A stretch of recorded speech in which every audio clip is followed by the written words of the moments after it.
Thank you. Now I'm happy, now I'm hyper. All right. I'm really excited because we are really fortunate to have the guest speaker we have tonight. This gentleman is named Shelton Jackson. He's an author. He's based in Baltimore, Maryland now. And meeting him and speaking with him and having lunch with him today, I learned all the things that he does. I mean, he has a book he's brought tonight for sale, to give away, and it's called The Second Chapter of Acceptance. And this book, along with the other books he's created, chart his growth and development through his life, living with HIV, being a gay African American male. And so definitely check his books out. They're incredibly powerful. He's going to read a little bit from his second book. We were incredibly blessed to have him here tonight. So he published a little book. This man published the book himself. I mean, on his own dime. So he's an entrepreneur. I mean, it doesn't stop at just one piece. He does it all. So he's making it happen. So thank you. Thank you. How y'all doing tonight? Good. All right. How y'all doing?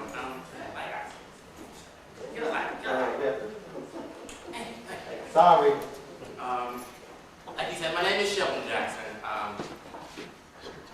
My story is kind of it's complicated, but it's not complicated. So if I lose you at any point, just stop me. When I get nervous, I kind of talk kind of fast. So if I'm going too fast, just slow me down. And as the back of my book says, in the end, HIV was my beginning and not my end. I tested HIV positive in 1998, about 7 years ago. And I was in a long-term relationship with my partner at the time. His name was Conan. And two years into our relationship, I guess I met Conan like straight out of high school. It was one of those love at first sight kind of things. Second time ever in the village in New York City. And I walked down the street and I saw this man. He was like literally glowing on the other side of the street. I'm like, oh my God, who's that? I got to meet him. And I met him in June. In August, we were living together. And, just going to be one of those happily ever after things. And 2 years into that timetable, he got pneumonia. And when he came home from the hospital, he told me that he was HIV positive. And that was his first time knowing. That was his first time finding out. And 2 years into the relationship, we had stopped having unprotected sex. So I'm like, okay, if you're HIV infected, that means I'm HIV infected. And, scared to go get tested, all that kind of stuff. My friends kind of made me go get tested. Actually, one friend in particular made me go get tested, and I tested positive. And I just went into this denial thing, because he was still sick, trying to get himself back together. So I jumped right into caretaker mode.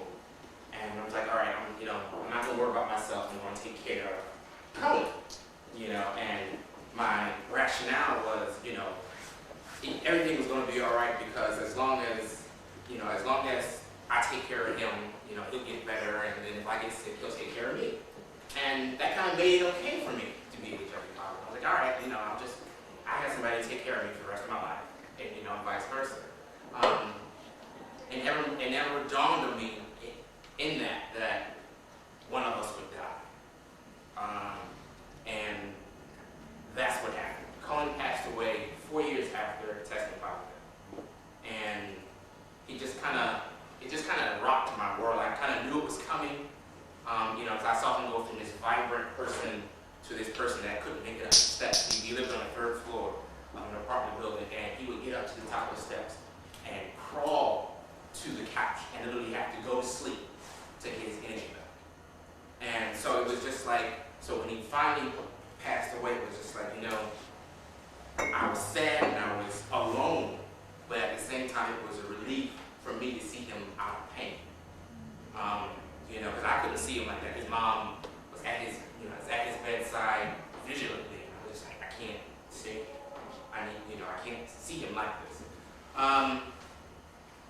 So after he passed away, it was just, I was kind of in this limbo kind of thing. I was like, all right, Conan's dead. I turned over my little hourglass, and I'm like, I have 2 years in which to finish this book and die.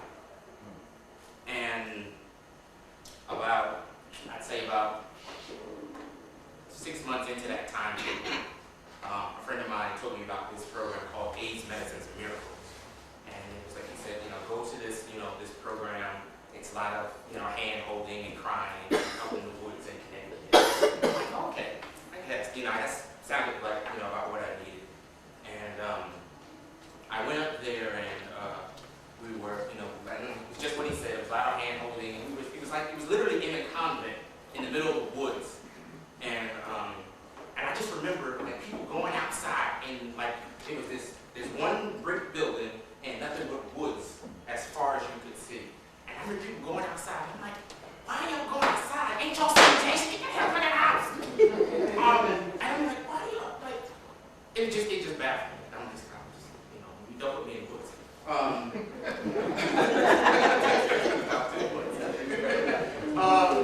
But at one of the groups, we was one of those things, hello, my name is such and such, and I've been positive for 5 years, I've been positive for 10 years, and I'm positive for 15 years, positive for 18 years, and when somebody got up and said I've been positive for 20 years, and I was like, wait, stop. You mean I don't have to die? And there was this resounding, no! I was like, oh, damn, okay. And that's what really got me going, okay, so I'm going to be here. And they were talking about how they were taking 25 pills a day, and I was bitching about taking 3. I felt so stupid. And I was like, you know what? Okay, I can do this. And the whole time I had been writing my poetry. The book is basically my journal that I just used to keep from going insane.